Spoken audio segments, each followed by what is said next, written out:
In this lecture, I'm going to talk about some basic measurement theory, beginning with the concept of reliability. So reliability is defined as the consistency or the repeatability of a measure. It is the degree to which a measure would give you the same result over and over, assuming the phenomenon being measured is not changing. So let's take an example of a 5-item measure of self-esteem. So if you use a 5-item measure of self-esteem, and let's assume that all 5 items were scored on a 1 to 5 strongly disagree to strongly agree scale, and we gave the scale to a class, a 101 class, and we got an average self-esteem of 4 for everybody in that class. If we give the same measure the following week, a reliable measure would give us a fairly similar result. In other words, the self-esteem you would get would be around 3.8 or 4.2, but it'll be in that range if the measure were reliable. And that's the concept of reliability. Reliability and validity are two related concepts, but they're not necessarily going together. So I often give an example, or I often think about a clock. So let's say a clock in a classroom was 5 minutes ahead of time. Right? So it's 5 minutes faster than it should be.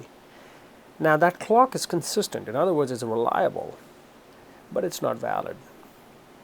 Right? So you can have reliability without validity, where if you're throwing darts on a dartboard, a reliable person, a person who has got reliable aim, is going to consistently get into one part of that dartboard, but he's not going to be valid. In other words, he's not hitting bullseye. That's your clock that's 5 minutes ahead all the time. Likewise, the flip side is you could be valid and not reliable. In other words, you're hitting the board, but you're hitting it all over the place. So a clock might show time, but sometimes it's, a few minutes fast, sometimes it's a few minutes slow. That's giving you valid time, but it's not reliable, it's inconsistent. You can have something that's neither reliable and neither reliable nor valid, where you're all over the place. You're hitting outside the dartboard, for instance, and then you can have both reliability and validity. That's a clock that's showing you the right time, and it's consistently showing you the right time. For most social science constructs, reliability cannot be calculated. It can only be estimated, and the reason for that can be understood once you understand what is called as true score theory of measurement. So any observed score that people provide us taps into two parts of a particular construct. There is some true part of the construct that we're getting a score about, and some random error. So think about it this way. If I give you a scale of self-esteem, a 5-item scale, your responses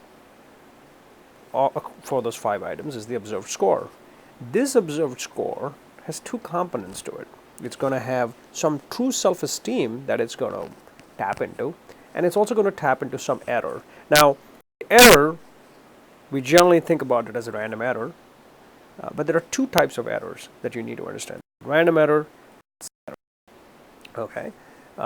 True score theory can be written as, any observed score consists of true score plus some random error plus some systematic error, okay? And we don't want there to be systematic error. So what is random error? Random error is anything that randomly affects the measurement of the variable across the sample, right?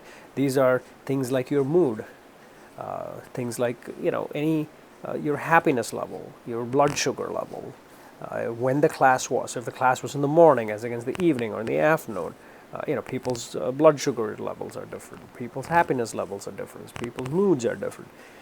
All of these things are random error.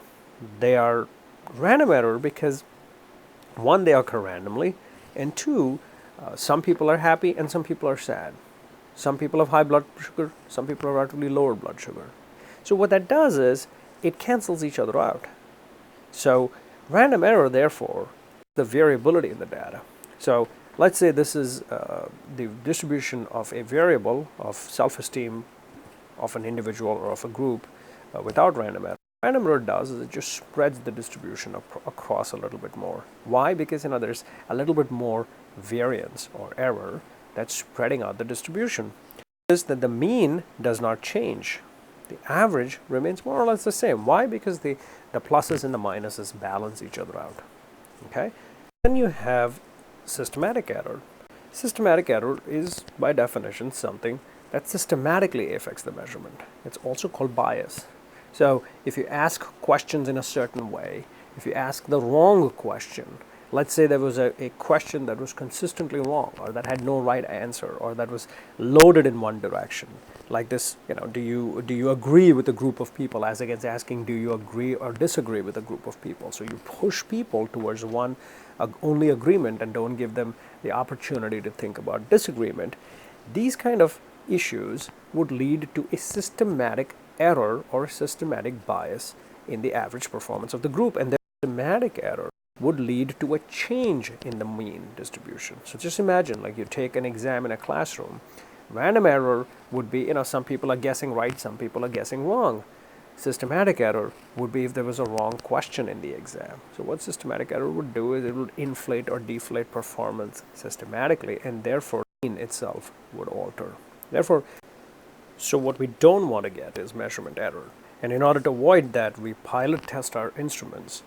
So we use a small subset of respondents, or we use an expert group, an expert sample, to test our instrument, to read it, to read the questions for face validity, to read the question for translation validity, to read it for comprehension, so that there are no systematic errors or biased questions in it. We can also do this by training your interviewers, training the people who are doing your observations, making observations as unobtrusive as possible so that people don't have to provide an answer. So if there is an indirect way of measuring it, it's much less prone for measurement error. Double checking your data to make sure that not everybody's answered one question, or everybody's answered yes, yes, yes to all the questions, or only everybody strongly agreed to one question, which means there's some kind of systematic error. And finally, you can triangulate across many different measures. So if you have one measure for self-esteem, you have another indirect perhaps measure for self-esteem, and then check to see whether those two measures are correlating or synchronous with each other. So reducing measurement error is very important, because you do not want to have systematic error in your data.